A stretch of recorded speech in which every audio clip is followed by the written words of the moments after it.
ഇന്ത്യയിലെ ഏറ്റവും വലിയ ബിസിനസ് സാമ്രാജ്യങ്ങളെ പറ്റി സംസാരിക്കുമ്പോൾ അംബാനി എന്നും ടാറ്റ എന്നും പറയുന്നത് പോലെയാണ് ഇന്ന് പലപ്പോഴും അദാനി എന്നും അദാനി ഗ്രൂപ്പ് എന്നും അത് നടത്തുന്ന ഗൗതം അദാനി പറ്റി സംസാരിക്കാറുള്ളത്. എന്നാൽ ഇവിടെ ഒരു പ്രശ്നമുള്ളത് പലപ്പോഴും അല്ല, ഏറ്റവും കൂടുതൽ തവണയും അദാനി എന്ന പേര് നമ്മൾ കേൾക്കാറുള്ളത് ചാനൽ ചർച്ചകളിലും വിവാദങ്ങളിലുമാണ്. എന്തിനേറെ പറയുന്നു, ഏറ്റവും അവസാനമായിട്ട് നമ്മുടെ തിരുവനന്തപുരം എയർപോർട്ട് കേന്ദ്രം അദാനി ഗ്രൂപ്പിന് എഴുതി കൊടുത്തു എന്നുള്ള വിഷയമാണ് വളരെ വലിയ രീതിയിൽ ചർച്ചയാകുന്നത് നമ്മൾ കണ്ടത്. അപ്പോൾ തീർച്ചയായിട്ടും ഈ ഒരു വിഷയത്തിൽ മാത്രമല്ല, കഴിഞ്ഞ കുറേ വർഷങ്ങളായിട്ട് നമ്മുടെ ഗവൺമെന്റ് റിലേറ്റഡ് പല പ്രൊജക്ടുകളിലും ഒരു അൺഫെയർ അഡ്വാൻറ്റേജ് അദാനി ഗ്രൂപ്പിന് കിട്ടി എന്നുള്ള കുറെ ചർച്ചകൾ നമ്മൾ കണ്ടിട്ടുള്ളതാണ്. നമ്മളിൽ കൂടുതൽ പേരും നമ്മുടെ വീട്ടിലിരുന്നിട്ട് അദാനിയെ പറ്റിയും ഗൗതം അദാനിയെ പറ്റിയും കുറെ അധികം കുറ്റവും പറഞ്ഞതാണ്.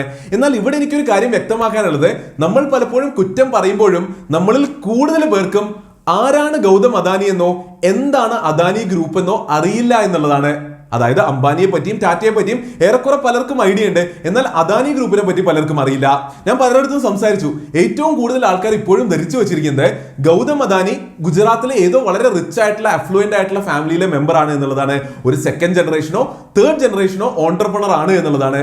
തീർച്ചയായിട്ടും തെറ്റായ കാര്യമാണ്. അത് ഇന്ന് വിശദമായ വീഡിയോയിലൂടെ നമ്മൾ മനസ്സിലാക്കുന്നുണ്ട്. സ്വന്തമായി ബുദ്ധിമുട്ടി കഷ്ടപ്പെട്ടിട്ടാണ് കഴിഞ്ഞ 32 വർഷങ്ങൾ കൊണ്ട് ഇന്ന് കാണുന്ന ഈ ഒരു ബിസിനസ് എംപയർ ഗൗതം അദാനി സ്വന്തമായി ബിൽഡ് ചെയ്തത്. അതിലൂടെ തന്നെയാണ് ഇന്ന് ഗൗതം അദാനി ഇന്ത്യയിലെ തേർഡ് റിച്ചസ്റ്റ് പേഴ്സൺ ആയിരിക്കുന്നത്. 1.5 ലക്ഷം കോടിയിൽ പരമുള്ള ഒരു നെറ്റ് വർത്ത് ആണ് ഇന്ന് ഗൗതം അദാനിക്കുള്ളത്.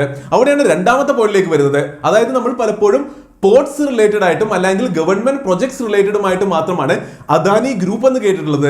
എന്നാൽ അദാനി ഗ്രൂപ്പിനകത്തുള്ള എല്ലാ ബിസിനസ് ആക്ടിവിറ്റീസിനെ പറ്റി പലർക്കും അറിയില്ല. ശരിക്കും കേട്ടാൽ ഞെട്ടിപ്പോകുന്ന വിധത്തിലുള്ള അത്ര അധികം ഡൈവേഴ്സിഫൈഡ് ആയിട്ടുള്ള ഒരു ബിസിനസ് കോൺഗ്ലമറേറ്റ് ആണ് അദാനി ഗ്രൂപ്പ് എന്ന്. അതിനെപ്പറ്റി ഇന്ന് വിശദമായി നമ്മൾ മനസ്സിലാക്കുന്നുണ്ട്. തീർച്ചയായിട്ടും കേട്ടാൽ ഞെട്ടിപ്പോകും, അത്ര അധികം ഡൈവേഴ്സിഫിക്കേഷൻ ആണ് നടന്നിട്ടുള്ളത്. ഇനി നമ്മുടെ ഇടയിൽ സ്റ്റോക്ക് മാർക്കറ്റിൽ താല്പര്യമുള്ളവരുണ്ട്. നമ്മൾ സ്റ്റോക്ക് മാർക്കറ്റിൽ പാർട്ടിസിപ്പേറ്റ് ചെയ്യുന്നത് കൊണ്ട് തന്നെ നമുക്കറിയാം അദാനി പേരിൽ കുറെ അധികം കമ്പനീസ് ലിസ്റ്റഡ് ആണ്. അതാണ് ഈ ബോക്സസിൽ കാണാൻ പറ്റുന്നത്. അദാനി എന്റർപ്രൈസസ് ഉണ്ട്, Adani ports and SEZ special economic zone limited ഉണ്ട്, അദാനി പവർ ഉണ്ട്, അദാനി ട്രാൻസ്മിഷൻ ഉണ്ട്, അദാനി ഗ്രീൻ എനർജി ഉണ്ട്, അദാനി ഗ്യാസ് ഉണ്ട്. എന്നാൽ ഇതെല്ലാം നമ്മുടെ ഐസ്ബർഗിന്റെ ടിപ്പ് എന്ന് പറയില്ലേ, അത്ര മാത്രമേ ഉള്ളൂ. താഴേക്ക് നോക്കുകയാണെങ്കിൽ ഒരു ലോകം തന്നെ അദാനി നമുക്ക് കാണാൻ പറ്റുന്നുണ്ട്. അപ്പോൾ ഈ അദാനി ഗ്രൂപ്പിന്റെ കുറച്ച് ഹൈലൈറ്റ്സിനെ പറ്റി സംസാരിക്കുകയാണെങ്കിൽ, അദാനി ഗ്രൂപ്പ് ഇന്ന് ഇന്ത്യയിലെ ഏറ്റവും വലിയ പ്രൈവറ്റ് പവർ പ്രൊഡ്യൂസർ ആണ്, ഏറ്റവും വലിയ റിഫൈൻഡ് ഓയിൽ മാനുഫാക്ചർ ആണ്. ഫോർച്യൂൺ എന്ന ബ്രാൻഡിലെ ഓയിൽ നമുക്ക് അറിയുന്നതാണ്. അപ്പൊ അത് മാനുഫാക്ചർ ചെയ്യുന്നത് അദാനി ഗ്രൂപ്പ് തന്നെയാണ്. ഇന്ത്യയിലെ ഏറ്റവും വലിയ കോൾ ഇമ്പോർട്ടർ ആണ്, ഇന്ത്യയിലെ ഏറ്റവും വലിയ പോർട്ട് ഓപ്പറേറ്റർ ആണ്, ഇന്ത്യയിലെ ഏറ്റവും വലിയ കോൾ മൈനിങ് പ്ലെയറുമാണ്. അപ്പൊ തീർച്ചയായിട്ടും പല വിധത്തിലുള്ള ബിസിനസ്സുകളിലെ ഏറ്റവും ടോപ്പിലെത്താൻ വിജയിക്കാൻ അദാനി ഗ്രൂപ്പിന് സാധിച്ചിട്ടുണ്ട്. അപ്പൊ ഞാൻ പറഞ്ഞതുപോലെ തെറ്റിദ്ധാരണയുണ്ട് അല്ലെങ്കിൽ അറിവില്ലായ്മയുണ്ട് അദാനിയെ പറ്റിയും അദാനി ഗ്രൂപ്പിനെ പറ്റിയും. അത് വളരെ വ്യക്തമായിട്ട് നമ്മുടെ സിഗ്നേച്ചർ സ്റ്റൈലിൽ വളരെ വിശദമായിട്ട് നമ്മൾ മനസ്സിലാക്കാൻ പോവുകയാണ്. അപ്പൊ ഇതെല്ലാം മനസ്സിലാക്കിയിട്ട് ഏറ്റവും അവസാന ഭാഗത്ത് നമ്മുടെ സ്റ്റൈലിൽ തന്നെ ഒരു അനാലിസിസ് കൂടി നമ്മൾ നടത്തുന്നുണ്ട്. തീർച്ചയായിട്ടും കാണേണ്ടതുണ്ട്. കാരണം വീഡിയോയുടെ ഇത്രയും നേരം നിങ്ങൾ കാണുമ്പോൾ വിചാരിക്കും ഞാൻ വളരെ പോസിറ്റീവ് ആയിട്ടാണല്ലോ പറയുന്നതെന്ന്. എന്നാൽ ഒരിക്കലുമല്ല. നമ്മൾ തീർച്ചയായും പേടിക്കേണ്ട, ശ്രദ്ധിക്കേണ്ട, കൺസേൺഡ് ആകേണ്ട കുറെ അധികം വിഷയങ്ങൾ ഈ ഒരു ബിസിനസ് ഗ്രൂപ്പിൽ നമുക്ക് കാണാൻ പറ്റുന്നുണ്ട്. അപ്പോൾ തീർച്ചയായിട്ടും വീഡിയോ മുഴുവനായിട്ട് കാണുക. ഏറ്റവും അവസാനത്തെ അനാലിസിസ് പാർട്ട് ഒരിക്കലും മിസ് ചെയ്യാതിരിക്കുക. The name is Shariq Shamsuddeen. Welcome to another video.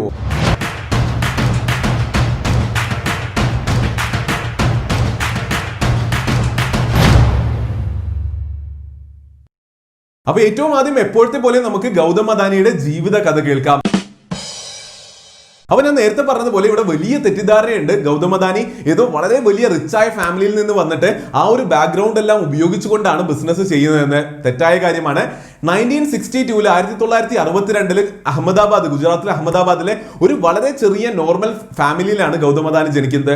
Gautam അദാനിയുടെ father ഒരു ടെക്സ്റ്റൈൽ മെർച്ചന്റ് ആയിരുന്നു, ഒരു തുണി കച്ചവടക്കാരനായിരുന്നു. അങ്ങനെ ഗൗതം അദാനിയുടെ ഒരു വളരെ നോർമൽ ആയിട്ടുള്ള ചൈൽഡ്ഹുഡ് ആയിരുന്നു. സ്കൂളിൽ പോയി, അതിനുശേഷം കോളേജിൽ പോയിട്ട് BCom ആണ് പഠിച്ചത്. എന്നാൽ BCom കംപ്ലീറ്റ് ചെയ്യുന്നതിന് മുൻപ് തന്നെ 1978 വെറും 16 വയസ്സുള്ളപ്പോൾ ബിസിനസ് ചെയ്യണമെന്നുള്ള ആഗ്രഹം ഉള്ളതുകൊണ്ട് കോളേജ് എല്ലാം വിട്ടുകൊണ്ട് മുംബൈയിലേക്ക് പോവുകയാണ്. മുംബൈയിൽ പോയിട്ട് ഒരു ഡയമണ്ട് ബ്രോക്കറിന്റെ അടുത്ത്, ഒരു ഡയമണ്ട് ട്രേഡിംഗ് മെർച്ചന്റിന്റെ അടുത്ത് ജോലി ചെയ്യുകയാണ്. അങ്ങനെ അവിടെ ഡയമണ്ട് ഇൻസ്പെക്ട് ചെയ്യുന്ന, അതിനെ സോർട്ട് ചെയ്യുന്ന ഒരു ജോലിക്കാരനായിട്ടാണ് 2-3 വർഷം ഗൗതം അദാനി വർക്ക് ചെയ്യുന്നത്. അതിനുശേഷം ആ ഒരു ചെറിയ കാലയളവിൽ തന്നെ വെറും 18-19 വയസ്സുള്ളപ്പോൾ തന്നെ ഗൗതം അദാനിക്ക് ഡയമണ്ട് ബിസിനസിനെ പറ്റി ചെറിയൊരു ഐഡിയ കിട്ടുകയാണ്. അങ്ങനെ ആ ഒരു ജോലി വിട്ടിട്ട് മുംബൈയിൽ തന്നെ സ്വന്തമായിട്ട് ഡയമണ്ടിന്റെ ഒരു ട്രേഡിംഗ് ബിസിനസ് സ്റ്റാർട്ട് ചെയ്തു. അത് മോശമല്ലാതെ തന്നെ പോയി. അതിലൂടെ കുറച്ചെല്ലാം കാശ് തീർച്ചയായിട്ടും ഗൗതം അദാനിക്ക് ഉണ്ടാക്കാൻ പറ്റി. എന്നാൽ 1981 19 വയസ്സുള്ളപ്പോൾ ഗുജറാത്തിൽ തന്നെ ഗൗതം അദാനിയുടെ ബ്രദർ ഒരു പ്ലാസ്റ്റിക് മാനുഫാക്ചറിംഗ് ഫാക്ടറി വാങ്ങുകയാണ്. അങ്ങനെ പ്ലാസ്റ്റിക് മാനുഫാക്ചറിംഗിന്റെ ബിസിനസ് സ്റ്റാർട്ട് ചെയ്യുകയാണ്. ആ ഒരു ബിസിനസ് സ്റ്റാർട്ട് ചെയ്തപ്പോൾ ഗൗതം അദാനിയുടെ ബ്രദർ ഗൗതം അദാനിനെ മുംബൈയിൽ നിന്ന് ഗുജറാത്തിലേക്ക് വിളിക്കുകയാണ് ഈ ഒരു ബിസിനസ്സിലെ ഓപ്പറേഷൻസ് നോക്കാനും സഹായിക്കാനും ഒക്കെ ആയിട്ട്. അങ്ങനെ ഗൗതം അദാനി തിരിച്ചു പോവുകയാണ്. ആ ഒരു ബിസിനസ്സിൽ ബ്രദറിനെ സഹായിച്ച് വളരെ നന്നായിട്ട് കാര്യങ്ങൾ മുന്നിലേക്ക് പോവുകയാണ്. അപ്പൊ അതൊരു പ്ലാസ്റ്റിക് മാനുഫാക്ചറിംഗ് ബിസിനസ് ആയിരുന്നു. അപ്പൊ അതിന്റെ റോ മെറ്റീരിയൽ ആയിട്ട് ആ ഒരു ഫാക്ടറിയിലേക്ക് PVCയുടെ ആവശ്യമുണ്ടായിരുന്നു. അപ്പൊ ആ ഒരു PVCനെ പ്രൊക്യൂർ ചെയ്യാനുള്ള സോഴ്സിങ്ങിനുള്ള ജോലിയും ബ്രദർ ഗൗതം അദാനിക്കാണ് കൊടുത്തിരുന്നത്. അപ്പൊ ഗൗതം അദാനി ആദ്യം തീർച്ചയായിട്ടും ഇന്ത്യയിൽ തന്നെയുള്ള പല സപ്ലൈസിന്റെ അടുത്ത് നിന്നും PVC വാങ്ങാൻ തുടങ്ങി. അങ്ങനെ ഇവര് കമ്പനി വളർന്നു വന്നപ്പോൾ PVCയുടെ ആവശ്യവും കൂടി വന്നു. അപ്പോൾ ഗൗതം അദാനിക്ക് മനസ്സിലായി ഇന്ത്യയിൽ നിന്നല്ലാതെ പുറം രാജ്യങ്ങളിൽ നിന്ന് PVC ഇമ്പോർട്ട് ചെയ്താൽ തീർച്ചയായിട്ടും നല്ല ബെനിഫിറ്റ് ഉണ്ട് എന്ന് മനസ്സിലായി. അങ്ങനെ ഗൗതം അദാനി തന്നെ ഇനിഷ്യേറ്റീവ് എടുത്തുകൊണ്ട് PVC പുറം രാജ്യത്ത് നിന്ന് ഇമ്പോർട്ട് ചെയ്യാൻ തുടങ്ങി. അതൊരു വളരെ വലിയ ചേഞ്ചിങ് ടേണിംഗ് ഫേസ് ആയിരുന്നു ഗൗതം അദാനിയുടെ ലൈഫിൽ. അങ്ങനെയാണ് ഗൗതം അദാനി ഇമ്പോർട്ട് എക്സ്പോർട്ട് ബിസിനസിന്റെ ആ ഒരു വലിയ ലോകത്തിലേക്ക് കടന്നു ചെല്ലുന്നത്. അങ്ങനെ PVC പയ്യെ പയ്യെ ഇമ്പോർട്ട് ചെയ്യാൻ തുടങ്ങി. ഇമ്പോർട്ട് ചെയ്യാൻ തുടങ്ങിയപ്പോഴാണ് മനസ്സിലായത് ഇവരുടെ കമ്പനിക്ക് മാത്രമല്ല ഇന്ത്യയിൽ തന്നെ മറ്റ് പല കമ്പനികൾക്കും PVC വേണമെന്ന്. അപ്പോൾ ഗൗതം അദാനി തന്നെ പല രാജ്യങ്ങളിൽ നിന്നായിട്ട് PVC ഇമ്പോർട്ട് ചെയ്ത് മറ്റ് പല കമ്പനികൾക്കും കൊടുക്കാൻ തുടങ്ങി. അങ്ങനെ പയ്യെ പയ്യെ ഇമ്പോർട്ട് എക്സ്പോർട്ട് എന്നുള്ള ആ ഒരു വലിയ ലോകത്തെ പറ്റി കൂടുതൽ മനസ്സിലാക്കാനും അതിൽ സ്വന്തമായിട്ടുള്ള ഒരു മുഖമുദ്ര ഉണ്ടാക്കാനും ഗൗതം അദാനിക്ക് പറ്റി. അങ്ങനെ ഈ ഒരു ഇമ്പോർട്ടിങ്ങിന്റെ വർക്ക് വളരെ നല്ല രീതിയിൽ പോകുമ്പോൾ ഒരു പോയിന്റിൽ എത്തുമ്പോൾ ഗൗതം അദാനിക്ക് ഫീൽ ചെയ്യുകയാണ് ബ്രദറിന്റെ ബിസിനസ്സുമായിട്ട് ഇനി ഒരുമിച്ച് പോകേണ്ട ആവശ്യമില്ലല്ലോ, സ്വന്തമായിട്ട് ഒരു ഇമ്പോർട്ട് എക്സ്പോർട്ട് കമ്പനി തുടങ്ങിയാൽ എങ്ങനെ ഉണ്ടാകുമെന്ന്. അങ്ങനെ 1988 വെറും 26 വയസ്സുള്ളപ്പോഴാണ് അദാനി എക്സ്പോർട്സ് എന്ന പേരിൽ ഇമ്പോർട്ട് എക്സ്പോർട്ടിന് വേണ്ടിയിട്ട് ഇന്റർനാഷണൽ ട്രേഡ് കമ്മോഡിറ്റി ട്രേഡിംഗിന് വേണ്ടിയിട്ട്, നമ്മുടെ കമ്മോഡിറ്റി ട്രേഡിംഗ് അല്ല ആക്ച്വൽ ഇന്റർനാഷണൽ ട്രേഡ് ബിസിനസിന് വേണ്ടിയിട്ട് അദാനി എക്സ്പോർട്സ് എന്ന ബിസിനസ് ഗൗതം അദാനി സ്റ്റാർട്ട് ചെയ്യുന്നത്. ഇവിടെ നമ്മൾ ശ്രദ്ധിക്കേണ്ട കാര്യം അദാനി എക്സ്പോർട്സിനെ പിന്നെ പേര് മാറ്റിയിട്ടാണ് അദാനി എന്റർപ്രൈസ് ആക്കിയിട്ടുള്ളത്. അങ്ങനെ 1988 ആ ഒരു ബിസിനസ് തുടങ്ങുകയാണ്. ഈ PVCയുടെ ഇമ്പോർട്ട് നടക്കുന്നുണ്ട്. അതുപോലെ മറ്റ് പെട്രോളിയം റിലേറ്റഡ് കമ്പോണൻസിന്റെയും പ്ലാസ്റ്റിക് കമ്പോണൻസിന്റെയും അതുപോലെ അഗ്രി റിലേറ്റഡ് കമ്പോണൻസിന്റെ ഇമ്പോർട്ടും എക്സ്പോർട്ടും അദാനി സ്റ്റാർട്ട് ചെയ്തു. അടുത്തൊരു വളരെ വലിയ ടേണിംഗ് പോയിന്റ് ഗൗതം അദാനിയുടെ ജീവിതത്തിൽ സംഭവിക്കുന്നത് 1993-1995 കാലഘട്ടത്തിലാണ്. അതായത് ഗുജറാത്തിലുള്ള മുന്ദ്ര എന്ന പോർട്ട് ഗവൺമെന്റ് ഒരു പ്രൈവറ്റ് പ്ലെയറിന് നടത്താൻ കൊടുക്കാൻ തീരുമാനിക്കുകയാണ്. അങ്ങനെ ആ ഒരു കാര്യം അദാനിയുടെ കമ്പനിക്ക് കിട്ടുകയാണ്. അങ്ങനെ 1995 ആകുമ്പോൾ ഗുജറാത്തിലെ മുന്ദ്ര പോർട്ട് കംപ്ലീറ്റ്ലി അദാനി നടത്താൻ സ്റ്റാർട്ട് ചെയ്യുകയാണ്. നിങ്ങളിന്ന് നോക്കുകയാണെങ്കിൽ ഇന്ത്യയിലെ തന്നെ ഏറ്റവും വലിയ പോർട്ട് ഇന്നും മുന്ദ്ര പോർട്ട് തന്നെയാണ്. പുറം രാജ്യത്ത് നിന്ന് ഇന്ത്യയിലേക്ക് ഏറ്റവും കൂടുതൽ ഗുഡ്സ് വരുന്നതും ഏറ്റവും കൂടുതൽ ഇമ്പോർട്ടും എക്സ്പോർട്ടും വോളിയും എല്ലാം നടക്കുന്നതും മുന്ദ്ര പോർട്ടിൽ തന്നെയാണ്.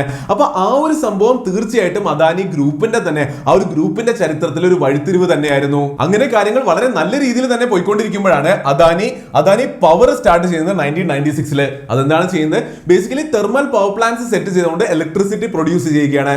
ഇവിടെ നിങ്ങൾ ശ്രദ്ധിക്കുകയാണെങ്കിൽ ഇതെല്ലാം തെർമൽ പവർ പ്ലാന്റ്സ് ആണ്. തെർമൽ പവർ പ്ലാന്റ്സ് വർക്ക് ചെയ്യാൻ എന്താ വേണ്ടത്? റോ മെറ്റീരിയൽ ആയിട്ട് കോളിന്റെ ആവശ്യമുണ്ട്.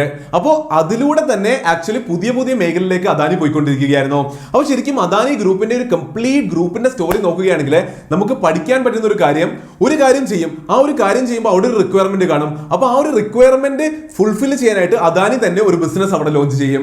നിങ്ങൾ ശ്രദ്ധിക്കുകയാണെങ്കിൽ ആദ്യം ഇമ്പോർട്ട് എക്സ്പോർട്ടിന് ജോലി ചെയ്യുന്നുണ്ടായിരുന്നു. അതിനെ ബെറ്റർ ആക്കാൻ വേണ്ടിയിട്ട് സ്വന്തമായ ഇമ്പോർട്ട് എക്സ്പോർട്ട് ബിസിനസ് ബെറ്റർ ആക്കാനായിട്ട് ഒരു പോർട്ട് ഉണ്ടെങ്കിൽ എപ്പോഴും നല്ലത്. അങ്ങനെ ആദ്യത്തെ പോർട്ടിലേക്ക് എൻ്റർ ചെയ്തു. അതിനുശേഷം ഇവിടെ അദാനി പവറിൽ തെർമൽ പവർ പ്ലാന്റ്സ് ഉണ്ടായിരുന്നു, അത് സ്റ്റാർട്ട് ചെയ്തു. അപ്പൊ അതിലേക്ക് കോളിന്റെ ആവശ്യം വന്നു. അപ്പൊ കോളിന്റെ ആവശ്യം വന്നപ്പോൾ ഇന്ത്യയിൽ തന്നെ തീർച്ചയായിട്ടും പല സ്ഥലങ്ങളിൽ നിന്ന് കോള് വാങ്ങാൻ തുടങ്ങി. അത് പോരാൻ തുടങ്ങിയപ്പോൾ ആദ്യം കണ്ടതുപോലെ തന്നെ കോള് ഇമ്പോർട്ട് ചെയ്യാൻ തുടങ്ങി. അപ്പൊ കോൾ ഇമ്പോർട്ട് ചെയ്യുമ്പോൾ അഗൈൻ സ്വന്തമായിട്ടുള്ള ഇമ്പോർട്ട് എക്സ്പോർട്ട് ബിസിനസ് ഉണ്ട്, സ്വന്തമായിട്ട് പോർട്ട് ഉണ്ട്. അതുപോലെ തന്നെ ഇമ്പോർട്ടിനൊക്കെ വേണ്ടിയിട്ട് സ്വന്തമായിട്ട് ഷിപ്സും വാങ്ങിക്കൂട്ടാൻ തുടങ്ങി.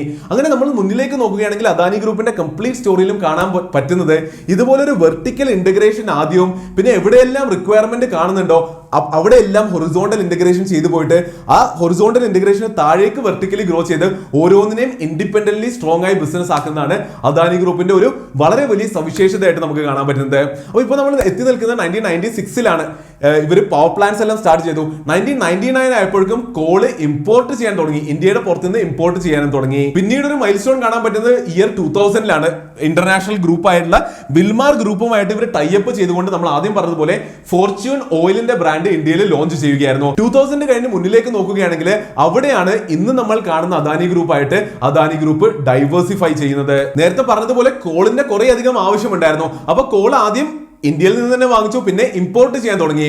ഒരു പോയിന്റ് എത്തിയപ്പോൾ അദാനി ആലോചിക്കുകയാണ്, എന്തിനാണ് കോൾ ഇത്രയും വാങ്ങിക്കുന്നത്, കോൾ സ്വന്തമായിട്ട് മൈൻ ചെയ്തുകൂടെ? അപ്പൊ അതിനായിട്ട് മൈനുകൾ വാങ്ങിക്കൂട്ടാൻ തുടങ്ങി. അങ്ങനെ ആദ്യം ഇന്ത്യയിൽ മൈൻസ് വാങ്ങിച്ച് അവിടെ മൈൻ ചെയ്യാൻ തുടങ്ങി. ഇന്ത്യയിൽ മൈനിങ് പോരാ എന്ന് തോന്നിയപ്പോൾ 2008 ഇന്തോനേഷ്യയിൽ പോയിട്ട് ഇന്തോനേഷ്യയിൽ ഒരു മൈൻ വാങ്ങി. 2010 ഒക്കെ ആയപ്പോഴേക്കും ഇന്ത്യയിലെ തന്നെ ഏറ്റവും വലിയ പ്രൈവറ്റ് കോൾ മൈനിങ് കമ്പനിയായി മാറി. അതിനുശേഷം അവിടെയും കോളിന്റെ മൈനിങ്ങിന്റെ ആവശ്യം കഴിയുന്നില്ല എന്ന് കണ്ടതുകൊണ്ട് വളരെ വലിയൊരു മൂവിൽ 2012 ആയപ്പോൾ ഓസ്ട്രേലിയയിൽ പോയിട്ട് വളരെയധികം കോൺട്രവേഴ്ഷ്യൽ ആയിട്ട് അവിടെയും ഒരു കോൾ മൈനിങ് ഫെസിലിറ്റി വാങ്ങുകയാണ്. അവിടെയും കഴിയുന്നില്ല. ഓസ്ട്രേലിയയിൽ മൈൻ ചെയ്യുന്ന കോളിനെ ഈസിലി ഇന്ത്യയിലേക്ക് എത്തിക്കാനായിട്ട് ഓസ്ട്രേലിയയിലെ ഒരു പോർട്ട് കൂടി വാങ്ങുകയാണ്. നമ്മൾ ഇതുവരെ കണ്ടത് നിയർലി 2010 വരെയുള്ള ഗ്രോത്ത് ആണ്. 2010 കഴിഞ്ഞപ്പോൾ ഇതിനേക്കാൾ അതിശക്തമായിട്ട് അദാനി ഗ്രൂപ്പ് മുന്നിലേക്ക് പോകുന്നതാണ് കാണാൻ പറ്റിയത്. കുറച്ച് ഇമ്പോർട്ടന്റ് കാര്യങ്ങൾ എടുത്തു പറയാനുണ്ടെങ്കിൽ അദാനി ഗ്രീൻ എനർജിനെ പറ്റിയും അതുപോലെ തന്നെ അദാനി സോളാറിനെ പറ്റിയും പറയേണ്ടതുണ്ട്. ഇന്ത്യയിലെ ഏറ്റവും വലിയ സോളാർ മാനുഫാക്ചറായി അദാനി ഗ്രൂപ്പിന് മാറാൻ പറ്റി. അതുപോലെ തന്നെ ഇന്ത്യയിൽ ഇന്ന് ഏറെക്കുറെ ഏതൊരു സോളാർ പ്രൊജക്ട് വരികയാണെങ്കിലും അത് അദാനി ഗ്രൂപ്പ് അല്ലെങ്കിൽ അദാനിയുടെ ഗ്രീൻ എനർജി എന്ന കമ്പനി നടത്തുന്ന ഒരു അവസ്ഥയിലേക്ക് എത്തിയിരിക്കുകയാണ്. ഇന്ന് ഇന്ത്യയിലെ ഞാൻ ആദ്യം പറഞ്ഞതുപോലെ ഏറ്റവും വലിയ പ്രൈവറ്റ് പവർ പ്രൊഡ്യൂസർ ആണ്. 2014 ടാറ്റ പവറിനെ ഓവർടേക്ക് ചെയ്തുകൊണ്ടാണ് അദാനി ഗ്രൂപ്പിന് ആ ഒരു സ്ഥാനം ലഭിക്കുന്നത്. അതുപോലെ തന്നെ ഇന്ത്യയിലെ ഏറ്റവും വലിയ സോളാർ പാർക്സ് എല്ലാം ഇന്ന് ബിൽഡ് ചെയ്തിരിക്കുന്നത് അതും അദാനി ഗ്രൂപ്പ് തന്നെയാണ്. ഇനി എന്തായാലും തീർച്ചയായിട്ടും ഓരോ ബിസിനസ്സുകളെ പറ്റി ഞാൻ പറയാൻ നിൽക്കുന്നില്ല. ഇതിനെയൊക്കെ എല്ലാം പറ്റി പറയാൻ നിൽക്കുകയാണെങ്കിൽ തീർച്ചയായിട്ടും ഈ ഒരു വീഡിയോ മതിയാകില്ല. അത്ര അധികം കാര്യങ്ങളുണ്ട് പറയാൻ. ഒരു കൺക്ലൂഷൻ പോലെ, ഈ ഒരു കഥയുടെ കൺക്ലൂഷൻ പോലെ പറയാനാണെങ്കിൽ വളരെ ചെറിയ രീതിയിൽ വളരെ സിമ്പിൾ ആയിട്ട് സ്റ്റാർട്ട് ചെയ്ത ആ ഒരു ബിസിനസ് ഇന്ന് ഇന്ത്യ കണ്ട ഏറ്റവും വലിയ ഡൈവേഴ്സിഫൈഡ് ബിസിനസ് ഹൗസസിൽ ഒന്നായി മാറിയിരിക്കുകയാണ്. അപ്പോൾ തീർച്ചയായിട്ടും അതിന് പിന്നിൽ കുറേയധികം ഹാർഡ് വർക്ക് ഉണ്ട്, കുറേയധികം മറ്റ് പലതരത്തിലുള്ള കാര്യങ്ങളുണ്ട്. അതിലേക്കെല്ലാം നമുക്ക് എത്താൻ പറ്റുന്നതാണ്. അപ്പൊ ഈ ഒരു കഥ മനസ്സിലായ സ്ഥിതിക്ക് മുന്നിലേക്ക് പോയി ഇതിനെ അനാലിസിസ് ചെയ്യുന്നതിന് മുമ്പ് വളരെ പെട്ടെന്ന് ഇന്ന് ഈ ബിസിനസ് എക്സിസ്റ്റ് ചെയ്യുന്ന ആ ഒരു സ്ട്രക്ചറിനെ പറ്റി നമ്മൾ മനസ്സിലാക്കേണ്ടതുണ്ട്. നമ്മൾ ആദ്യം പറഞ്ഞതുപോലെ അദാനി എക്സ്പോർട്സ് ആയിരുന്നു പാരന്റ് കമ്പനി. അതിന്റെ പേര് മാറ്റിയിട്ട് അദാനി എന്റർപ്രൈസസ് ആക്കി. അതാണ് 1988 സ്റ്റാർട്ട് ചെയ്തത്. ബേസിക്കലി ആദ്യകാലങ്ങളിൽ ഏതൊരു ബിസിനസ് സ്റ്റാർട്ട് ചെയ്തപ്പോഴും അത് അദാനി എന്റർപ്രൈസിന്റെ കീഴിൽ തന്നെയായിരുന്നു. മുന്നിലേക്ക് പോകുമ്പോൾ ആ ഒരു ബിസിനസ് ഗ്രോ ആകുന്നു എന്ന് കാണുമ്പോൾ ഐദർ അതിനൊരു ഹോളി ഓൺഡ് സബ്സിഡറി ആക്കി വെച്ചു, അല്ലെങ്കിൽ അതിനെ പുറത്തേക്ക് എടുത്തുകൊണ്ട് അതിൽ പാരന്റ് കമ്പനിക്ക് എന്തായാലും ഷെയർ ഹോൾഡിംഗ് ഉണ്ടാകും, അതിനെ പബ്ലിക് കമ്പനീസും ആക്കാൻ തുടങ്ങി. അങ്ങനെയാണ് ഈ 5 കമ്പനികളെ പബ്ലിക് ആക്കുന്നത്. ഈ 5ന്റെയും പേര് നമ്മൾ ആദ്യം പറഞ്ഞതാണ്. ഇതിന് 5നെ പറ്റിയും ബേസിക് ആയിട്ട് നിങ്ങൾക്ക് അറിയുന്നു എന്ന് വിചാരിക്കാം. അതായത് Adani ports and special economic zone limited ports നടത്തുന്ന കമ്പനിയാണ്. നിയർലി 8 പോർട്ടുകൾ ഇന്ന് ഇന്ത്യയിൽ ഈ കമ്പനി മാനേജ് ചെയ്യുന്നുണ്ട്. അദാനി പവറിനെ പറ്റി സംസാരിക്കുകയാണെങ്കിൽ പവർ ജനറേഷൻ കമ്പനിയാണ്. ഇന്ത്യയിലെ ഏറ്റവും വലിയ പവർ പ്രൊഡ്യൂസ് ചെയ്യുന്ന പ്രൈവറ്റ് കമ്പനിയാണ്. നിയർലി 4 തെർമൽ പവർ പ്ലാന്റ്സ് ഉണ്ട്. അതിന്റെ കീഴിൽ കുറെ മറ്റ് സബ്സിഡറീസ് ഉണ്ട്, കുറെ അധികം പ്ലാന്റ്സ് അല്ലാതെയും ഉണ്ട്. അതാണ് ഈ ട്രാൻസ്മിഷനെ പറ്റി സംസാരിക്കുകയാണെങ്കിൽ നമുക്ക് ഈ ഇലക്ട്രിസിറ്റി പ്രൊഡ്യൂസ് ചെയ്താൽ മാത്രം പോരല്ലോ, ഇലക്ട്രിസിറ്റി ട്രാൻസ്മിറ്റ് ചെയ്യേണ്ടേ. പല വലിയ വലിയ ഗ്രിഡുകളും നമ്മൾ കണ്ടിട്ടുള്ളതാണ്. അപ്പോൾ സ്വന്തമായിട്ട് ഗ്രിഡുകൾ ഡെവലപ്പ് ചെയ്യാനാണെങ്കിലും അല്ലെങ്കിൽ ഗവൺമെന്റിന് വേണ്ടിയും മറ്റ് ഏജൻസീസിന് വേണ്ടിയും ഗ്രിഡുകൾ ഡെവലപ്പ് ചെയ്യാനും അതിനെ ഓപ്പറേറ്റ് ചെയ്യാനും അതിന്റെ മെയിൻ്റനൻസും അതുപോലുള്ള പരിപാടികളാണ് അദാനി ട്രാൻസ്മിഷൻ എന്ന കമ്പനി ചെയ്യുന്നത്. അദാനി ഗ്രീൻ എനർജി നമ്മൾ പറഞ്ഞതുപോലെ റിന്യൂവബിൾ എനർജി ഉപയോഗിച്ചുകൊണ്ട് അല്ലെങ്കിൽ റിന്യൂവബിൾ സോഴ്സസ് ഉപയോഗിച്ചുകൊണ്ട് എനർജി ഇലക്ട്രിസിറ്റി പ്രൊഡ്യൂസ് ചെയ്യുന്ന അങ്ങനെ ഒരു കമ്പനിയാണ് അദാനി ഗ്രീൻ എനർജി. അതുപോലെ അദാനി ഗ്യാസ്, അതധികം പേരൊന്നും കേട്ടിട്ടുണ്ടാകില്ല. ഗ്യാസിന്റെ ഡിസ്ട്രിബ്യൂഷന് വേണ്ടിയിട്ട് ഇത് ഗുജറാത്തിൽ മാത്രമാണ് മെയിൻലി ഓപ്പറേറ്റ് ചെയ്യുന്നത്. അപ്പോൾ ഗുജറാത്തിലെ വീടുകളിലേക്കും ഇൻഡസ്ട്രീസിലേക്കും ഗ്യാസ് ഡിസ്ട്രിബ്യൂട്ട് ചെയ്യുന്ന കമ്പനിയാണ് അദാനി ഗ്യാസ്. അപ്പോൾ ഇത്രയുമാണ് സ്റ്റോക്ക് മാർക്കറ്റിൽ പബ്ലിക്ലി ലിസ്റ്റഡ് ആയിട്ടുള്ള അദാനി ഗ്രൂപ്പിലെ കമ്പനികൾ. എന്നാൽ ഇത് നേരത്തെ പറഞ്ഞതുപോലെ ടിപ്പ് ഓഫ് ദ ഐസ്ബർഗ് മാത്രമാണ്. അദാനി എന്ന ഈ ഒരു ലോകത്തിലെ കമ്പനികൾ ഇപ്പോഴും കിടക്കുന്നത് അത് അദാനി എന്റർപ്രൈസസിന്റെ ഒരു ഹോളി ഓൺഡ് സബ്സിഡറി ആയിട്ട് തന്നെയാണ്. അപ്പോൾ അദാനി എന്റർപ്രൈസ് ശരിക്കും എന്താണ് ചെയ്യുന്നത്? നമ്മൾ ആദ്യം മുതൽ പറഞ്ഞു വരുന്ന കുറെ ആക്ടിവിറ്റീസ് ഉണ്ടല്ലോ, അതെല്ലാം ചെയ്യുന്നത് അദാനി എന്റർപ്രൈസ് ആണ്. എന്നാൽ പല പേരുകളിലൂടെ ആയിരിക്കും. ഏറ്റവും മേജർലി നമ്മൾ പറഞ്ഞതുപോലെ മൈനിങ് ആക്ടിവിറ്റീസ് ചെയ്യുന്നുണ്ട്, ട്രേഡിംഗ് ആക്ടിവിറ്റീസ് ചെയ്യുന്നുണ്ട്, അതുപോലെ ഇവിടെ കാണുന്ന പോലെ മറ്റ് പല വിധത്തിലുള്ള കാര്യങ്ങളും ചെയ്യുന്നുണ്ട്. ഇന്ന് ഏറ്റവും കൂടുതൽ അദാനി ഗ്രൂപ്പ് അറിയപ്പെടുന്നത് അദാനി സോളാറിലൂടെയാണ്. ഞാൻ പറഞ്ഞതുപോലെ സോളാറിന്റെ മാനുഫാക്ചറിംഗിലേക്ക് കടന്നിട്ടുണ്ട്. ആ സോളാറിൽ അവർ മാനുഫാക്ചർ ചെയ്യുന്ന കാര്യങ്ങൾ ഉപയോഗിച്ചിട്ടാണ് അദാനി ഗ്രീൻ എനർജി പ്രൊജക്ട്സ് ചെയ്യുന്നത്. എഗെയിൻ വെർട്ടിക്കൽ ഇന്റഗ്രേഷൻ നമുക്ക് അവിടെ കാണാൻ പറ്റുന്നുണ്ട്. അതുപോലെ അദാനി ഇൻഫ്രാസ്ട്രക്ചർ ആൻഡ് ഡെവലപ്പേഴ്സ് ഉണ്ട്. പല തരത്തിലുള്ള infrastructure projects especially government projects ഇവർ ചെയ്യുന്നുണ്ട്. അദാനി വിൽമാർ ആണ് നമ്മൾ ആദ്യം പറഞ്ഞതുപോലെ ഫോർച്യൂൺ ഓയിൽ പ്രൊഡ്യൂസ് ചെയ്യുന്ന ഇവരുടെ കമ്പനി, അതാണ് അദാനി വിൽമാർ. അദാനി എയറോ ഡിഫൻസ് വളരെയധികം ഇൻട്രസ്റ്റിംഗ് ആണ്. നമ്മുടെ റിലയൻസ് ഡിഫൻസ് ഒക്കെ വന്നപ്പോൾ കുറെ പ്രശ്നങ്ങൾ ഉണ്ടായി നമ്മൾ കേട്ടു. എന്നാൽ അധികം ലൈം ലൈറ്റിലേക്ക് ഒന്നും വരാതെ കുറച്ചൊന്ന് ഒളിച്ചിരിക്കുകയാണ് അദാനി എയറോ ഡിഫൻസ്. അമേരിക്കൻ കമ്പനീസും എല്ലാം ആയിട്ട് ടൈപ്പ് ചെയ്തിട്ട് അൺമാൻഡ് ഏരിയൽ വെഹിക്കിൾസിന്റെ ഒക്കെ കുറെ അധികം ഡെവലപ്മെന്റ്സ് അദാനി എയറോ ഡിഫൻസ് ചെയ്യുന്നുണ്ട്. അദാനി ഡേറ്റാ സെന്റർ ഉണ്ട്. വളരെയധികം ഇൻട്രസ്റ്റിംഗ് ആയിട്ടുള്ള ബിസിനസ് ആണ്. കാരണം ഇവരുടെ മറ്റ് പല ബിസിനസ്സുകളും ഏറെക്കുറെ ഓൾഡ് എക്കണോമി കൺവെൻഷണൽ ബിസിനസ്സസ് ആണ്. എന്നാൽ അദാനി ഡേറ്റാ സെന്റർ നോക്കുകയാണെങ്കിൽ വരുന്ന വർഷങ്ങളിലേക്ക് നിയർലി 70,000 കോടി രൂപയാണ് ഇന്ത്യയിൽ ഡേറ്റാ സെന്റേഴ്സ് ഉണ്ടാക്കാനായിട്ട് അദാനി മാറ്റി വെച്ചിരിക്കുന്നത്. തീർച്ചയായിട്ടും ഫ്യൂച്ചറിലേക്ക് ഹൈലി ബുള്ളിഷ് ആണ് അദാനിയുടെ ഡേറ്റാ സെന്റർ ബിസിനസ്സിൽ. അദാനി അഗ്രി ഫ്രഷ് ഉണ്ട്, ഫാം പിക്ക് എന്ന പേരിൽ ഹൈ ക്വാളിറ്റി ആപ്പിൾസ് പ്രൊഡ്യൂസ് ചെയ്യുന്ന കമ്പനിയാണ്. അതുപോലെ അദാനി അഗ്രി ഫ്രഷിന് സപ്പോർട്ടായിട്ട് അദാനി അഗ്രി ലോജിസ്റ്റിക്സും ഉണ്ട്. അത് ഈ ഒരു കമ്പനിക്ക് വേണ്ടി മാത്രമല്ല, ഈ ഒരു കമ്പനിയുടെ ലോജിസ്റ്റിക്സ് ഇത് കേറ്റർ ചെയ്യുന്നുണ്ട്. അതുപോലെ തന്നെ ഇന്ത്യയിലെ അഗ്രികൾച്ചറൽ സപ്ലൈ ചെയിനിലെ ഏറ്റവും വലിയ കമ്പനികളിൽ ഒന്നാണ് ഇന്ന് അദാനി അഗ്രി ലോജിസ്റ്റിക്സ്. വേറെ ഇൻട്രസ്റ്റിംഗ് കാര്യം അദാനി ക്യാപിറ്റലും അദാനി ഹൗസിംഗുമാണ്. അതായത് നമ്മൾ റിലയൻസ് ക്യാപിറ്റൽ എല്ലാം കണ്ടതുപോലെ മറ്റൊരു ഫിനാൻഷ്യൽ സർവീസസ് പ്രൊവൈഡ് ചെയ്യുന്ന കമ്പനിയും അദാനി ഗ്രൂപ്പിൽ ഉണ്ട് എന്നുള്ളത് പലർക്കും അറിയാത്ത കാര്യമാണ്. അപ്പോൾ അതാണ് അദാനി ക്യാപിറ്റലും അദാനി ഹൗസിംഗും. അദാനി റിയൽറ്റി എന്നുള്ളത് ഇപ്പോൾ വളരെ ശക്തമായിട്ട് ഗ്രോ ചെയ്തുകൊണ്ടിരിക്കുന്ന കമ്പനിയാണ്. നമ്മുടെ DLF പോലെ, പ്രസ്റ്റീജ് പോലെ, ശോഭ പോലെ റിയൽറ്റി സ്പേസിൽ ഒരു വളരെ വലിയ പ്ലെയർ ആകാൻ പോവുകയാണ്. അഹമ്മദാബാദിൽ ഒരു വലിയ ടൗൺഷിപ്പ് തന്നെ അദാനി റിയൽറ്റി ഇപ്പോൾ ബിൽഡ് ചെയ്തുകൊണ്ടിരിക്കുകയാണ്. അദാനി ഹോസ്പിറ്റൽ ഉണ്ട് മുന്ദ്രയിൽ. ഇപ്പോൾ ഒരു ഹോസ്പിറ്റലാണ് മുന്നിലേക്ക് പോയിട്ട് ഇതും ഗ്രോ ചെയ്യാനുള്ള സാധ്യതയുണ്ട്.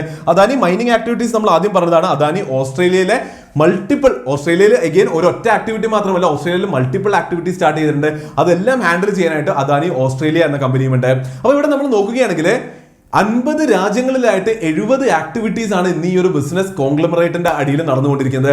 അത് നോക്കാനായിട്ട് ഇത്രയധികം കമ്പനികളുണ്ട്, ഇത്രയധികം ബിസിനസ് ആക്ടിവിറ്റീസ് ഉണ്ട്. തീർച്ചയായിട്ടും വലിയൊരു ഹാറ്റ്സ് ഓഫ് ആണ് ഗൗതം അദാനിക്ക് പറയാനുള്ളത്. അപ്പോൾ തീർച്ചയായിട്ടും ഈ ഒരു ബിസിനസിനെ പറ്റിയും ഈ ഒരു ഓണ്ടർപ്രണറിനെ പറ്റിയും ഇത്രയാണ് പറയാനുള്ളത്.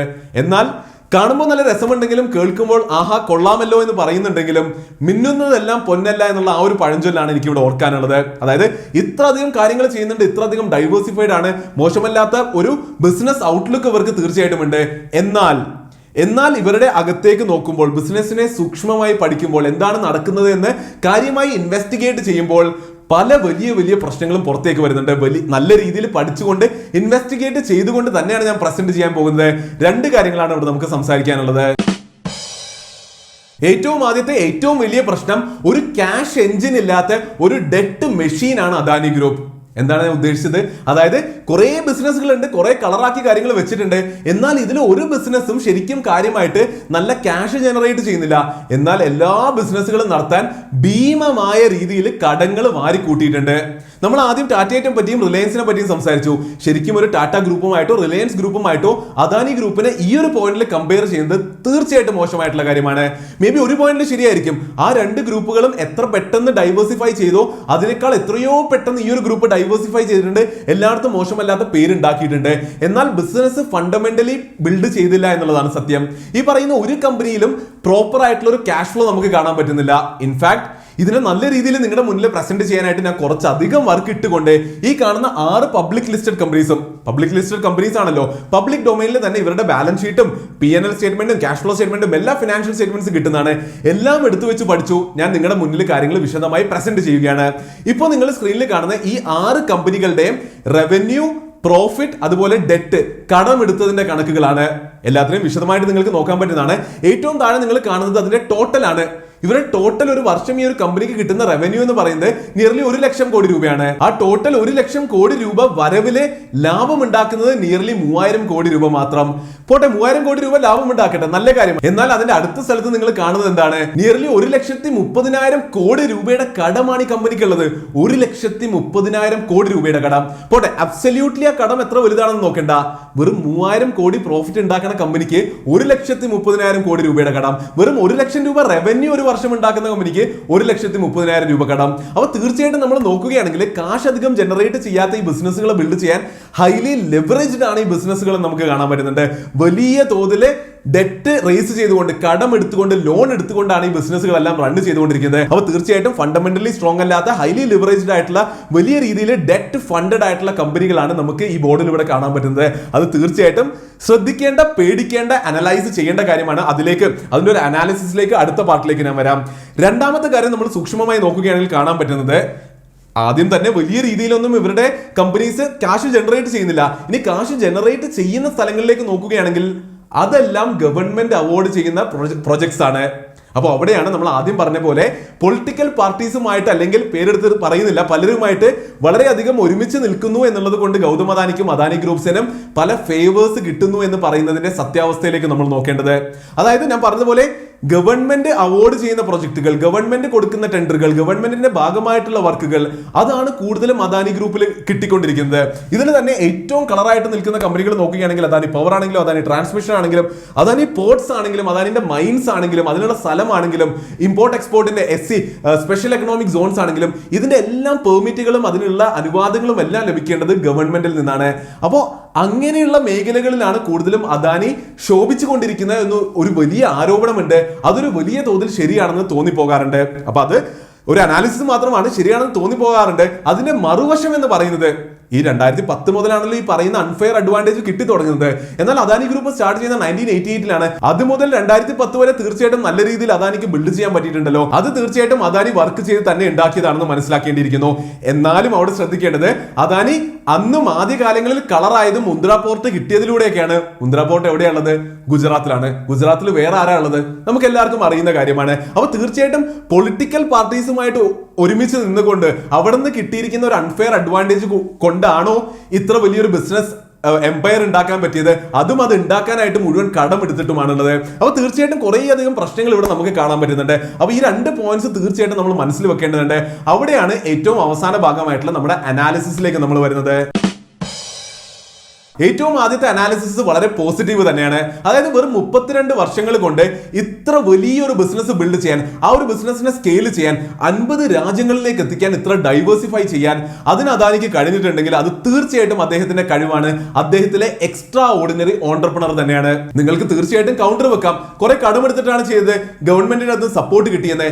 എന്തൊക്കെ ഉണ്ട് എന്ന് പറഞ്ഞാൽ പോലും ബിസിനസ് റൺ ചെയ്തിട്ടുള്ളവർക്കാണെങ്കിൽ അറിയുന്ന കാര്യമായിരിക്കും. ഒരു ചെറിയ ബിസിനസ് പോലും റൺ ചെയ്യാൻ, അതിനെ സക്സസ്ഫുൾ ആക്കാൻ എത്ര അധികം പാടുണ്ട് എന്ന്. അപ്പൊ സ്വന്തം സമയം മാനേജ് ചെയ്തുകൊണ്ട്, സ്വന്തം ലൈഫ് മാനേജ് ചെയ്തുകൊണ്ട് ഇത്ര ബിസിനസിനെ എത്ര എക്സ്റ്റേണൽ സപ്പോർട്ട് കിട്ടിയിട്ടാണെങ്കിൽ പോലും ബിൽഡ് ചെയ്തിട്ടുണ്ടെങ്കിൽ അതിന് തീർച്ചയായിട്ടും അദ്ദേഹത്തിന് അതിൻ്റെതായ ഡിസേർവിംഗ് റെസ്പെക്ട് കൊടുത്താൽ മാത്രമേ പറ്റുള്ളൂ. ഇവിടെ എനിക്ക് ഓർമ്മ വരുന്നത് കഴിഞ്ഞ ദിവസം ശശി തരൂർ MP പറഞ്ഞ കാര്യമാണ്. അതായത് അദ്ദേഹം പറഞ്ഞു, നമ്മുടെ തിരുവനന്തപുരം എയർപോർട്ടിന്റെ വിഷയം വന്നപ്പോൾ അദ്ദേഹം പറഞ്ഞത്, തിരുവനന്തപുരം എയർപോർട്ട് അംബാനി നടത്തിക്കോട്ടെ, അല്ലെങ്കിൽ അദാനി നടത്തിക്കോട്ടെ, അല്ലെങ്കിൽ യൂസുഫ് അലി നടത്തിക്കോട്ടെ, ആര് വേണമെങ്കിലും നടത്തിക്കോട്ടെ, at the end of the day പബ്ലിക്കിന് നല്ല സർവീസ് കിട്ടണം. അപ്പൊ അത് തന്നെയാണ് പറയാനുള്ളത്. ഇവിടെ ഇദ്ദേഹത്തിന് എത്ര എക്സ്റ്റേണൽ സപ്പോർട്ട് കിട്ടിയെന്നുണ്ടെങ്കിലും ഇവിടെ വർക്ക് ചെയ്തിരിക്കുന്ന ഇദ്ദേഹം തന്നെയാണ്. തീർച്ചയായിട്ടും അതിന് ഡിസേർവിംഗ് ആയ റെസ്പെക്ട് ഞാൻ കൊടുക്കുന്നുണ്ട്. എന്നാൽ രണ്ടാമത്തെ വിഷയമാണ് കൂടുതൽ ഒരു വലിയ അനാലിസിസ് ആയിട്ട് എടുക്കേണ്ടത്. കാരണം അദാനി ഗ്രൂപ്പ് നമ്മുടെ ഇന്ത്യൻ എക്കണോമിയുടെ പുറത്ത് ഒരു ടിക്കിംഗ് ടൈം ബോംബ് ആണോ എന്ന് നമ്മൾ ചിന്തിക്കേണ്ടിയിരിക്കുന്നു. അതായത് നമ്മുടെ ഇന്ത്യൻ എക്കണോമിനെ പറ്റിയാണ് നമ്മൾ സംസാരിക്കുന്നത്. നീരവ് മോദി വെറും 14,000 കോടി രൂപ പറ്റിച്ചുകൊണ്ട് പോയപ്പോൾ ഒന്ന് തളർന്നു പോയ ബാങ്കിംഗ് സിസ്റ്റമാണ് ഇന്ത്യൻ ബാങ്കിംഗ് സിസ്റ്റം. അതിനു മുമ്പ് വിജയ് മല്യ 14,000 കോടി പോലും ഇല്ല, നീലൊരു 7,000 കോടി രൂപ വിജയ് മല്യ പറ്റിച്ചു പോയപ്പോൾ അതൊരു വലിയ വിഷയമായ എക്കണോമിയാണ് നമ്മുടെ എക്കണോമി. അപ്പൊ ഈ ഒരു സിറ്റുവേഷനില് 1,30,000 കോടി രൂപയുടെ കടം ഉള്ള ഒരു കമ്പനിയാണ് ഇത്. അത് തിരിച്ചടക്കാനുള്ള പ്രാപ്തി ആ കമ്പനിക്ക് വലിയ രീതിയിലില്ല. മുന്നിലേക്ക് ഇപ്പൊ കിട്ടുന്ന പോലെ സപ്പോർട്ട് കിട്ടിക്കൊണ്ട് പോവുകയാണെങ്കിൽ, മുന്നിലേക്ക് ഇപ്പൊ പോകുന്ന പോലെ തള്ളി തള്ളി തള്ളി പോകാൻ പറ്റുന്നുണ്ട് എങ്കിൽ മേ ബി നല്ല രീതിയിൽ തന്നെ മുന്നിലേക്ക് പോകും, നല്ല കാര്യമാണ്. എന്നാൽ വാട്ട് ഇഫ് ഇപ്പൊ കിട്ടിക്കൊണ്ടിരിക്കുന്ന ആ ഒരു പുഷ്, ആ ഒരു തള്ളി കിട്ടാതെ പോയാൽ, മുന്നിലേക്ക് പോകുമ്പോൾ ഇവർ വിചാരിക്കുന്ന പോലെ കാര്യങ്ങൾ നടന്നില്ല എങ്കിൽ, ഇവർക്ക് എഗൻസ്റ്റ് കാര്യങ്ങൾ വരികയാണെങ്കിൽ തീർച്ചയായിട്ടും ഒരു വലിയ പ്രശ്നം ഈ കമ്പനിക്ക് മാത്രമല്ല നമ്മുടെ ബാങ്കിങ് സിസ്റ്റത്തിനും നമ്മുടെ എക്കണോമിക്കും നേരിടേണ്ടി വരും. അപ്പോൾ എപ്പോഴും പറയുന്ന കാര്യമാണ്, ബാങ്കിങ് സിസ്റ്റവും എക്കണോമിക്കും പ്രശ്നമുണ്ടായാൽ അതിന്റെ എന്റെ റിസൾട്ട് എല്ലാം വരുന്നത് നമ്മൾ സാധാരണക്കാരുടെ പുറത്ത് തന്നെയാണ്. അപ്പോൾ പലപ്പോഴും തോന്നുന്ന കാര്യം, ഇപ്പോൾ ഈ കിട്ടിയിരിക്കുന്ന ഒരു 5 വർഷം അല്ലെങ്കിൽ ഇനി കിട്ടാൻ പോകുന്ന അടുത്തൊരു 5 വർഷത്തിനുള്ളിൽ എത്രയും പെട്ടെന്ന് ഏറ്റവും മാക്സിമം പ്രൊജക്ട്സ് കൈക്കലാക്കുക, അത് എങ്ങനെയും കൈക്കലാക്കുക, എത്രയും കടം എടുത്തുകൊണ്ടും എന്ത് ചെയ്തിട്ടാണെങ്കിലും ആരെ കൊന്നിട്ടാണെങ്കിലും പ്രൊജക്ട്സ് എല്ലാം മാക്സിമം കൈക്കലാക്കിക്കൊണ്ട്. അപ്പോൾ പറഞ്ഞു വരുന്നത്, ഈ ഒരു കിട്ടിയ സമയത്ത് കിട്ടുന്ന അഡ്വാൻറ്റേജസിനെ എങ്ങനെ മുതലാക്കണം എന്നുള്ള ഒരു രീതിയിൽ ബിസിനസിന്റെ ഫണ്ടമെന്റൽസിനെ പറ്റി ആലോചിക്കാതെ ഹൈലി ലെവറേജ്ഡ് ആയിട്ടുള്ള ഒരു ബിസിനസ് റൺ ചെയ്യുന്നതാണെന്ന് പലപ്പോഴും തോന്നുന്നുണ്ട്. ആൻഡ് അഗൈൻ പറഞ്ഞതുപോലെ, ഇതൊരിക്കൽ പൊട്ടുകയാണെങ്കിൽ അതൊരു വളരെ വലിയ എക്സ്പ്ലോഷൻ ആയിരിക്കും. അത് ആ ഒരു കമ്പനീനെ മാത്രമല്ല നമ്മൾ സാധാരണക്കാരെ പോലും അഫക്ട് ചെയ്യാൻ സാധ്യതയുണ്ട്. അപ്പോൾ ഇത്രയും കാര്യങ്ങളാണ് എന്തൊക്കെയാലും ഈ ഒരു വീഡിയോയിൽ ഡിസ്കസ് ചെയ്യാനുള്ളത്. പറഞ്ഞതുപോലെ ഗൗതം അദാനി എന്ന ആ ഒരു ഓണ്ടർപ്രണറിനെ പറ്റിയും അദാനി ഗ്രൂപ്പിനെ പറ്റിയും അവർ അതിന്റെ കീഴിലുള്ള ബിസിനസ്സുകളെ പറ്റിയും ആ ഒരു ബിസിനസിന്റെ സ്ട്രക്ചറിനെ പറ്റിയും അതിന്റെ ഒരു അനാലിസിസും എല്ലാം വളരെ വിശദമായി നിങ്ങൾക്ക് മനസ്സിലായി എന്ന് വിശ്വസിക്കുന്നു. അപ്പോൾ അടുത്ത തവണ അടുത്തൊരു കോൺട്രവേഴ്സി കേൾക്കുമെന്നുള്ളത് തീർച്ചയായും ഉറപ്പുള്ള കാര്യമാണ്. കേൾക്കുമ്പോൾ നമുക്ക് കുറച്ചുകൂടി ഇൻഫോംഡ് ആയിട്ടുള്ള അഭിപ്രായങ്ങൾ പറയാൻ പറ്റും. മുന്നിലേക്ക് പോകുമ്പോൾ കാര്യങ്ങൾ എന്താണെന്ന് നടക്കുന്നതെന്ന് കുറച്ചുകൂടി നല്ല രീതിയിൽ ഒബ്സർവ് ചെയ്തുകൊണ്ട് നമ്മുടേതായിട്ടുള്ള അഭിപ്രായങ്ങൾ ഫോം ചെയ്യാൻ പറ്റുമെന്ന് വിശ്വസിക്കുന്നു. ഈ ഒരു വീഡിയോ ഇഷ്ടമായെങ്കിൽ തീർച്ചയായിട്ടും ലൈക്ക് ലൈക്ക് ചെയ്ത് സപ്പോർട്ട് ചെയ്യുക. എന്ത് തന്നെ പറയാനുണ്ടെങ്കിലും കമന്റ് ചെയ്ത് അറിയിക്കുക. എപ്പോഴും പറയാറുള്ളത് പോലെ ഈ ഒരു വിഷയത്തെ പറ്റി അറിയണമെന്ന് ആഗ്രഹിക്കുന്ന എല്ലാവരിലേക്കും ഷെയർ ചെയ്ത് എത്തിച്ചു കൊടുക്കുക. നിങ്ങളുടെ ഫാമിലി, ഫ്രണ്ട്സ്, വാട്സ്ആപ്പ് ഗ്രൂപ്പുകളിലേക്ക് എല്ലാം ഫോർവേഡ് ചെയ്ത് എത്തിച്ചു കൊടുക്കുക.